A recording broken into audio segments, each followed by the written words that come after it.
We have 3 functions here and 3 graphs here, and our job is to match each function with its graph. What I'm going to do first is take the derivative of y1 because I want to figure out the critical points so as to figure out where that local max occurs on each graph. So let's go ahead and take the derivative of y1. y1 prime would equal, we're using the product rule. Note that we have x squared times e to the negative x squared. The product rule, taking the derivative of x squared gives me 2x, leaving the e to the negative x squared alone. Then I leave the x squared alone and I take the derivative of e to the negative x squared.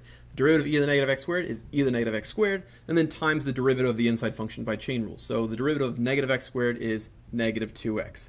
I'm going to set this equal to 0 to figure out the value of x, again, that causes that peak to occur, whether it's here, here, or here. But it's going to take a little bit of algebra to clean that up. So I'm going to point out I can factor out an e to the negative x squared. I can also factor out a 2x. So when I do that, I'm left with 2x e to the negative x squared. On the inside of the parentheses, I have 1.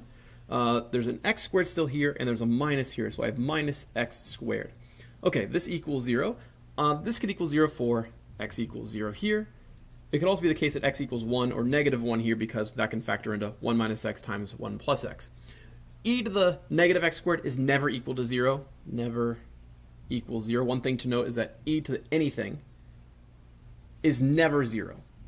So bear in mind that there's no point in trying to set this equal to 0. However, x equals 0 causes that to be 0, and x equals 1 and negative 1 cause this to be 0. So we have critical points at 0, 1, and negative 1.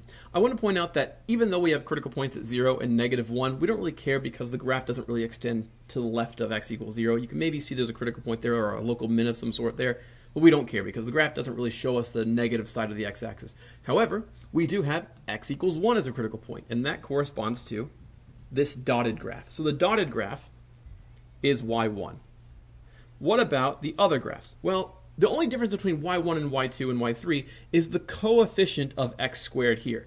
Notice that the coefficient of x squared up here is negative 1, then it's negative 2, then it's negative 3. And so as we increase the coefficient of x squared, this compression becomes more pronounced. So this guy is kind of in the middle. This is like the baby bear of Goldilocks, right? He's the guy who's not too tall, not too short. He's just in the middle. So this is solid. And because this is the smallest, this is the case where the coefficient of x squared is the largest. So this is the dashed line, and that gives you your answer.